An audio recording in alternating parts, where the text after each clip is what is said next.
تو کبھی اپنے دلوں کو جھنجھوڑ کے دیکھو، اگر اسی وقت ملک الموت آ گیا ہے اور آپ کو کہے کہ چلو رب کی طرف، تو کیا تم خوشی خوشی چلے جاؤ گے؟ اگر دل کہتا ہے کہ ہاں میں نے اتنے اچھے اعمال کیے کہ میں خوشی خوشی چلا جاؤں گا، تو سمجھو کہ خوش نصیب ترین انسانوں میں سے۔ جب دل کا دھڑکا بڑھ جائے، ارے میں نے اتنے برائیاں کی ہیں، ایسے ہی ابھی آ گیا تو کیا ہوگا، تو سمجھو کہ پھر خاتمہ بالخیر بھی ہو سکتا ہے۔ اللہ اکبر، اللہ اکبر، اللہ تبارک و تعالی ہی بچائے۔ مسلمانوں، ہم اتنے لہو و لعب کے اندر ملوث ہیں کہ انٹرنیٹ، فیس بک، فلاں اس میں فحاشی و عریانی اتنی کہ سمجھو کہ جس وقت تم فحاشی کی کوئی فلم دیکھ رہے ہو اور اسی وقت رب کا پیغام آ جائے اور فرشتہ تمہاری روح کھینچ دے، تو رب العالمین کے دربار میں آخر کیا حالت ہوگی تمہاری؟ تصور کر کے دیکھ۔ تم سمجھتے ہو میں تو نمازی ہوں، میں تو روزے دار ہوں، میں تو لمبے چوڑے کیا ہیں بیانات سناؤں۔ نہیں، حسن نیت کے ساتھ حسن خاتمہ ہونا ہے تو ہمیشہ رب العالمین سے ڈرتے ہی رہنا ہے۔ جیسے تم مسجد کے اندر کے مسلمان ہوتے ہو، باہر بھی وہی مسلمانیت اختیار کرو، ورنہ ہو سکتا ہے تمہارے دغلے پن کی وجہ سے کہیں اللہ تبارک و تعالی خاتمہ ہی تمہارا شرط کر۔ غزوہ احد تھا، ایک آدمی تھا، بڑھ کے ہٹا باندھے کپڑے کے اوپر بہت زور و شور سے مجاہدانہ کارروائیوں میں حصہ لیتا ہوا، ایسے کہ دیکھنے والا واہ واہ، صحابہ جیسی شخصیتیں واہ واہ کر بیٹھتے تھے، واہ کیا بہادری ہے، کئی کافروں کو قتل کر دیا۔ اور اللہ کے رسول صلی اللہ علیہ وسلم نے دیکھا تو کہا کہ دیکھو یہ جہنمی ہے۔ اب صحابی بیان کرتے ہیں کہ میرے تو حیرت کی انتہا نہ رہی، جو آدمی اللہ تبارک و تعالیٰ کے حکم پہ جہاد پہ نکلے اور اللہ کے رسول صلی اللہ علیہ وسلم کی معیت میں جہاد کرے، اور جہاد کا یہ نمونہ ہو کہ صحابہ اپنے آپ کو کمزور محسوس کریں اور اللہ کے رسول نے یہ کہہ دیا کہ جہنمی ہے، تو میں نے پیچھے اس کے ساتھ تعاقب کیا۔ صحابی بیان کرتے ہیں میں نے دیکھا آخر اللہ کے رسول کہے کیوں یہ بات کہ جہنمی ہے، یہ تو مسلمانوں کے لیے مدد کر رہا تھا، اور میں نے دیکھا کہ وہ لڑتا زخمی ہو کے نیچے گر پڑا، یہاں تک کہ زخم جب بہت زیادہ ستانے لگے تو اس نے اپنی ہی تلوار نکالی اور اپنے سینے میں گھونپ کے خودکشی کر لی۔ میں نے کہا اللہ اکبر، اللہ کے رسول آپ سچ کہتے ہیں۔ میں نے دریافت کیا اللہ کے رسول یہ تو آخری میں خودکشی کر کے مر گیا۔ اللہ کے رسول صلی اللہ علیہ وسلم نے کہا کہ اسی لیے تو میں نے کہا کہ جہنمی ہے۔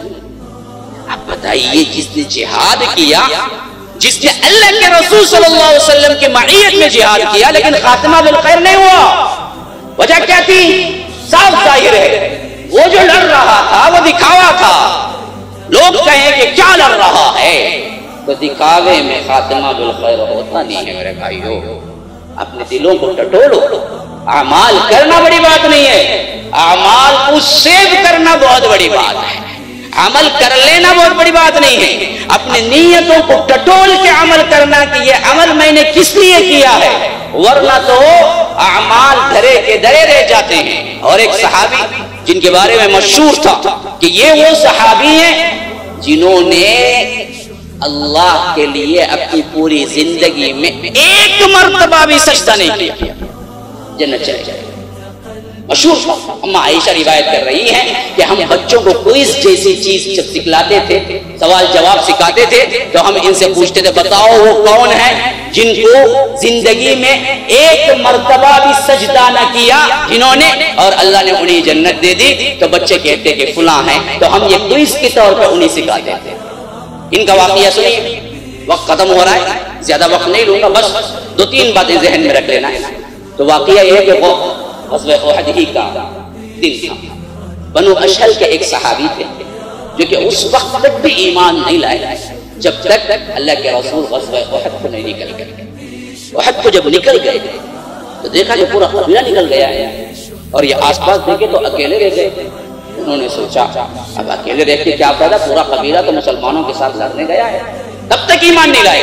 پتہ نہیں اللہ نے دل میں کیا خیال ڈالا کہ انہوں نے سیدھے طور پر کیا تلوار لے کے نکل پڑے۔ اور جب اللہ کے رسول صلی اللہ علیہ وسلم دکھائی پڑے تو قریب آ کے پوچھا اللہ کے رسول میں صدق دل سے ایمان قبول کرنا چاہتا ہوں. یہ آپ یہ بتائیے پہلے اچھی طرح لڑ کے میں بتا دوں میری بہادری اور اس کے بعد ایمان قبول کروں، یا پہلے ایمان قبول کروں اس کے بعد جا کے لڑوں؟ تو اللہ کے رسول صلی اللہ علیہ وسلم نے کہا کہ میں کسی کافر کی مدد لینا ہی نہیں چاہتا، ایمان قبول کرو اس کے بعد تم لڑو. تو انہوں نے کہا کہ ایمان میں قبول کرتا ہوں، لا الہ الا اللہ محمد رسول اللہ پڑھا اور سیدھے جنگ میں چلے گئے اور اس بہادری سے لڑے کہ انہوں نے اسی جنگ میں شہادت پائی. اللہ کے رسول صلی اللہ علیہ وسلم کو پوچھا گیا، اللہ کے رسول یہ آیا کوئی نماز کا وقت آیا درمیان نہ کبھی اس نے سجدہ کیا اور سیدھے اسلام قبول کیا اور لڑا شہید ہو گیا؟ تو اللہ کے رسول صلی اللہ علیہ وسلم نے کہا کہ عُمِلَ قَلِيلًا أُجِرَ كَثِيرًا، اس نے عمل تو بہت تھوڑا کیا لیکن اجر بہت بڑا پایا.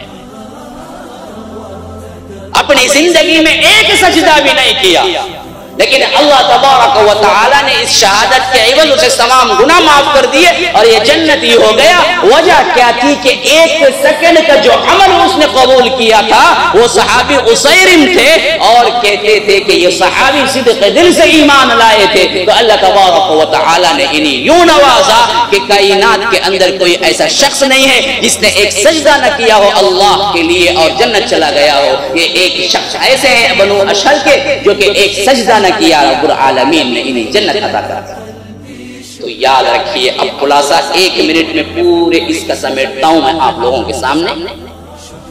خاتمہ بالخیر یعنی اچھی موت کا آنا کس بات پر منحصر ہے کہ اپنے ایمان کی مضبوطی، عمل صالحہ کا تسلسل، نیت کی اصلاح، یوں اپنی زندگی گزارتے رہو.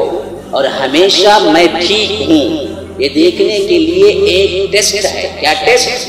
اپنے دل کو ٹٹول کے کہو کہ اگر اسی وقت رب العالمین مجھے بلا لے تو میں ملنا پسند کروں گا. دل کہتا ہے کہ اپنی سیاکاریاں دیکھو، کہاں تم جا رہے ہو، موت کا نام سن کے کیا ہے، باپ بھی وفات پاتا ہے نا ہاتھ لگانے ڈرتا ہے. کہاں کہتے انہیں ہاتھ لگا دینے بھی چل جائیں گے ساتھ. کیوں ڈر کے کہاں پتا ہو؟ تو یاد رکھو کہ اعمال کا ذخیرہ کوئی ہے نہیں جس کا حسن خاتمے کے اندر ہمارا ہونا یا نہ ہونا 100% گارنٹی نہیں ہے. میرے مسلمانوں، عمل پہ تکیہ کر کے نہ بیٹھو اور زندگی میں جو اعمال کر لیے ہیں اس پہ کبھی غرور نہ کرو. ہمیشہ اپنے آپ کو اللہ تبارک و تعالیٰ کے سامنے گر گراتے رہو کہ اللہ جو کچھ بھی کیا ہے یہ تو دراصل وہ ہے کہ ٹوٹے پھوٹے ہیں. اصل میں معاملہ یہ ہے کہ جو جنت تو نے دینی ہے، جو رحمت تو نے دینی ہے، اس کا تو میں نے ایک فرقہ کا بھی حیثیت ہے میں نے اعمال نہیں کیا. صحیح اعمال کہاں ہے ہمارے پاس؟ تیری رحمت شامل حال ہوگی تو میں پہنچ جاؤں. عمر کہا کرتے تھے اگر اعلان ہو جائے حشر کے میدان میں کہ تمام جاؤ اور ایک ہے جو جہنمی، تو میں ڈرتا ہوں کہ وہ کہیں میں نہ ہو جاؤں. اور کہا کرتے تھے کل قیامت کے دن اللہ مجھے بلا لے اور کہے کہ عمر تیرے نیک اور بد اعمال دونوں برابر ہیں، تجھے جنت بھی نہیں ہے جہنم بھی نہیں ہے، جا.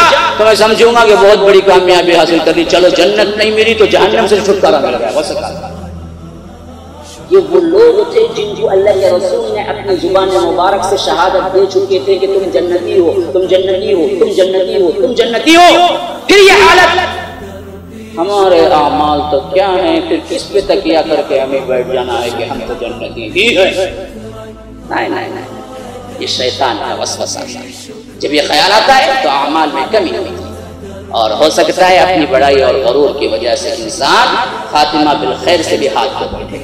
تو میرے مسلمانوں، اللہ تبارک و تعالیٰ سے دعا کرو کہ اللہ تبارک و تعالیٰ ہم سب کو حسن نیتوں کے ساتھ عمل کرنے کی توفیق عطا فرمائے اور اعمال کے اس اختتام تک پہنچائے جب رب کا بلاوا آئے تو ہم کہیں کہ اللہ ہم راضی ہیں تیری ملاقات کے لیے راضی ہیں. اور ندا دینے والا ہمیں ندا دے کہ یا ایتھا النفس المطمئنہ، اے اطمینان پانے والی روح، آؤ رب کی طرف اور جنت کے اندر داخل ہو جاؤ. تو اللہ تبارک و تعالی ہم سب کو جنت عطا فرمائے جیسے یہاں اس دنیا میں اکٹھا فرمایا ہے، ہم سب کو جنت الفردوس میں اکٹھا فرمائے.